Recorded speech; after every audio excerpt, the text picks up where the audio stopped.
Pernah dengar istilah endoskopi? Masih banyak orang di luar sana yang berpikir bahwa prosedur endoskopi ini sakit. Nah, sebenarnya beneran sakit nggak sih? Yuk kita bahas dalam video ini.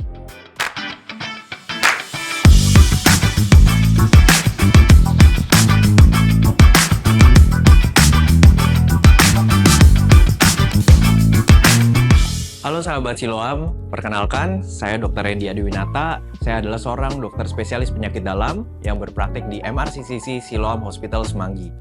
Hari ini kita akan membahas tentang endoskopi saluran pencernaan. Jadi sebetulnya endoskopi adalah prosedur medis yang memasukkan selang berisi kamera untuk melihat bagian dalam tubuh seseorang. Nah, jadi endoskopi ini tidak hanya di bidang pencernaan saja, di bidang THT untuk melihat bagian hidung, tenggorokan, itu juga merupakan alat endoskopi. Tetapi dalam video kali ini kita akan membahas khusus terhadap endoskopi saluran cerna. Prosedur endoskopi dalam bidang saluran cerna sendiri secara umum ada dua, yaitu gastroskopi dan juga kolonoskopi. Pemeriksaan endoskopi baik gastroskopi maupun kolonoskopi ditujukan untuk melihat dan mengevaluasi bagian dalam saluran pencernaan saudara. Misalkan ada keluhan sering sakit-sakit lambung, tentu cara paling efektif untuk menilai seberapa luka dari lambung kita ataupun ada masalah apa di dalam usus dengan cara melihat bagian dalam dari saluran pencernaan itu sendiri. Prosedur endoskopi sendiri tidak hanya untuk diagnosis saja, tetapi kita juga bisa melakukan beberapa tindakan pada saat melakukan endoskopi. Misalnya, apabila kita menemukan polip di lambung ataupun di usus, kita bisa langsung mencabut dari polip tersebut. Kemudian ketika kita menemukan perdarahan, misal kita bisa melakukan penjepitan ataupun pembakaran pada lokasi yang berdarah tersebut. Apabila sahabat Siloam mengalami gejala-gejala pencernaan ditambah dengan tanda bahaya di bawah ini, maka sebaiknya segera periksakan diri ke dokter untuk dilakukan tindakan endoskopi. Yang pertama adalah sulit menelan, kemudian ada nyeri ulu hati yang tidak sembuh-sembuh meskipun sudah diobati, ada rasa nyeri saat menelan yang terus-menerus, muntah yang terus-menerus, penurunan berat badan tanpa diet, kemudian juga ada perubahan pola buang air besar, BAB cair yang terus-menerus, ataupun juga BAB berdarah maupun muntah darah. Jadi pemeriksaan endoskopi saluran cerna sebetulnya ada 3 macam, yaitu gastroskopi, kolonoskopi, dan juga enteroskopi. Enteroskopi merupakan suatu prosedur endoskopi untuk melihat usus halus. Memang prosedur ini agak jarang kita lakukan dibandingkan kedua prosedur yang sebelumnya saya sebutkan. Nah, gastroskopi sendiri merupakan suatu pemeriksaan endoskopi yang ditujukan untuk melihat bagian kerongkongan, lambung, dan juga usus 12 jari. Prosedur ini dilakukan umumnya sekitar 5-15 menit dengan cara memasukkan selang endoskopi melalui mulut, kemudian diteruskan melihat kerongkongan, ke lambung, sampai ke usus 12 jari. Sedangkan pemeriksaan kolonoskopi sendiri bertujuan untuk melihat keadaan dari usus besar. Jadi, selang endoskopi akan dimasukkan melalui dubur, kemudian melalui usus besar di setiap bagian-bagiannya, dan akan berakhir di ujung usus halus. Sebagai kesimpulan, gastroskopi ditujukan untuk menilai masalah-masalah di saluran cerna bagian atas, seperti mual, muntah, nyeri ulu hati, karena fokus kita menilai bagian kerongkongan, lambung, dan juga usus 12 jari. Sementara kolonoskopi adalah prosedur yang digunakan untuk menilai masalah-masalah di saluran cerna bagian bawah, khususnya usus besar, sehingga berhubungan dengan misalkan perubahan pola BAB dan juga BAB berdarah segar. Pemeriksaan gastroskopi dan kolonoskopi sebetulnya dapat dilakukan secara one day care, jadi tidak memerlukan perawatan inap. Tetapi sekali lagi akan kembali tergantung kondisi medis pasien. Nah, pemeriksaan gastroskopi maupun kolonoskopi terdapat beberapa persiapan.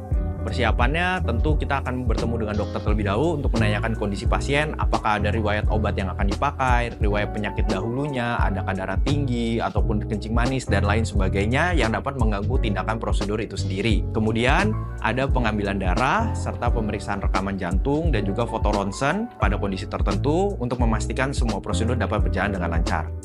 Persiapan untuk gastroskopi secara umum pasien diminta untuk melakukan puasa, tidak makan dan tidak minum selama 8 jam sebelum tindakan. Sedangkan pemeriksaan kolonoskopi membutuhkan persiapan yang lebih banyak.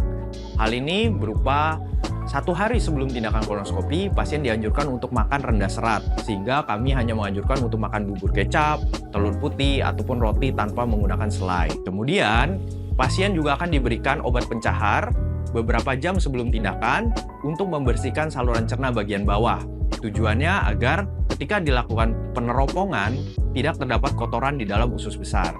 Setelah itu, pasien juga akan diminta untuk puasa selama minimal 8 jam sebelum tindakan kolonoskopi. Jadi pemeriksaan gastroskopi dapat dilakukan dengan 3 cara. Yang pertama adalah pasien misalkan memilih untuk tidak dibius sama sekali. Jadi pasien dapat sadar penuh, kemudian kita hanya memberikan bius lokal berupa semprotan yang akan disemprotkan ke bagian dalam mulut untuk membuatnya menjadi baal, sehingga ketika selang masuk tidak terlalu berasa. Tetapi memang beberapa pasien merasa tidak nyaman. Cara yang kedua adalah kita bisa memberikan sedasi ringan atau semacam obat tidur ringan yang diberikan lewat suntikan, sehingga pasien akan merasa seperti semi-semi tertidur, mengawang, dan kemudian pada saat itu kita melakukan tindakan. Dan yang terakhir adalah ketika pasien takut sekali, kita dapat melakukan anestesi secara penuh, yaitu kita akan meminta bantuan dari dokter anestesi untuk menemani selama prosedur, sehingga diberikan obat bius, dan pasien tidak akan merasakan sakit dan juga tidak ingat terhadap prosedur yang telah kita lakukan ini. Untuk pemeriksaan kolonoskopi sendiri, karena prosesnya lebih lama daripada gastroskopi, yaitu sekitar 10-20 menit, kita lebih menganjurkan untuk melakukannya secara pembiusan. Seperti tadi disebutkan bahwa pemeriksaan endoskopi tidak hanya menilai bagian dalam lambung ataupun juga bagian usus. Terkadang kita menemukan polip ataupun juga perdarahan dan lain sebagainya. Nah, inilah kelebihan pemeriksaan endoskopi dibandingkan pemeriksaan lainnya. Karena kita bisa melakukan biopsi, yang artinya kita mengambilkan sampel dari masalah yang ada di dalam permukaan lambung ataupun usus tersebut. Jadi kita mengambil sedikit bagian dari lambung atau usus untuk diperiksa di laboratorium sehingga kita tahu apakah ini suatu keganasan, yaitu kanker, atau hanya luka biasa, ataupun bahkan ada suatu bakteri yang ada di dalamnya. Dengan pemeriksaan endoskopi, kita bisa menentukan berbagai penyakit di saluran cerna kita. Kita mulai dari atas. Yang pertama adalah kita bisa menemukan penyakit seperti GERD, yaitu asam lambung yang naik sampai ke kerongkongan sehingga membuat luka pada daerah kerongkongan itu sendiri. Nah, luka dari kerongkongan akibat asam lambung itu bisa kita deteksi loh dengan menggunakan endoskopi. Kemudian kita turun lagi ke bawah, masuk ke dalam lambung, kita bisa melihat seberapa lecetnya atau seberapa lukanya sih permukaan lambung kita. Pada beberapa kasus bahkan sampai sudah terjadi tukak, seperti sariawan yang bahkan bisa mengeluarkan darah, sehingga pasiennya bisa ada BAB berdarah berwarna hitam. Pada beberapa kasus, kita juga bisa menemukan jangan-jangan sebuah kanker di dalam permukaan lambungnya yang merupakan penyebab dari sakit lambungnya ataupun BAB berdarahnya. Kemudian kita masuk ke pemeriksaan kolonoskopi, kita bisa menemukan adanya wasir, kita bisa menemukan juga adanya suatu polip usus besar. Nah, polip ini menarik karena polip ini merupakan cikal bakal dari suatu kanker usus besar. Yang kalau polip ini langsung kita ambil, dia tidak akan menjadi kanker usus besar. Nah, masalahnya sebagian besar polip usus besar ini tidak ada gejala loh. Kemudian kita juga bisa menemukan adanya peradangan pada usus besar. Nah, peradangan ini sendiri bisa disebabkan oleh infeksi ataupun juga disebabkan oleh autoimun. Peradangan ini kita sebut sebagai IBD atau Inflammatory Bowel Disease yang tentu perlu perhatian khusus. Karena radang usus yang terus-menerus akibat autoimun ini dapat berkembang menjadi suatu kanker usus besar di kemudian hari. Dan tentu diagnosis lainnya yang penting kita lakukan adalah kanker usus besar. Dengan kita melakukan kolonoskopi, kita bisa mendeteksi adanya kanker usus besar dan juga kita bisa mengambil sampel dari kanker usus besar tersebut. Sehingga kita bisa periksakan jenisnya apa, mutasi-mutasi genetiknya apa, dan memberikan informasi untuk penanganannya apa di kemudian hari. Pemeriksaan endoskopi saluran cerna merupakan pemeriksaan yang sangat penting. Karena pemeriksaan ini dapat mendeteksi beberapa penyakit yang hanya bisa terdeteksi dengan endoskopi saja. Contohnya adanya penyempitan pada saluran kerongkongan, itu diagnosis terbaik adalah dengan menggunakan endoskopi. Kemudian kanker usus besar, mungkin dengan CT scan kita bisa melihat adanya kanker usus besar tersebut. Tapi bagaimanapun juga kita memerlukan mengambil sampelnya.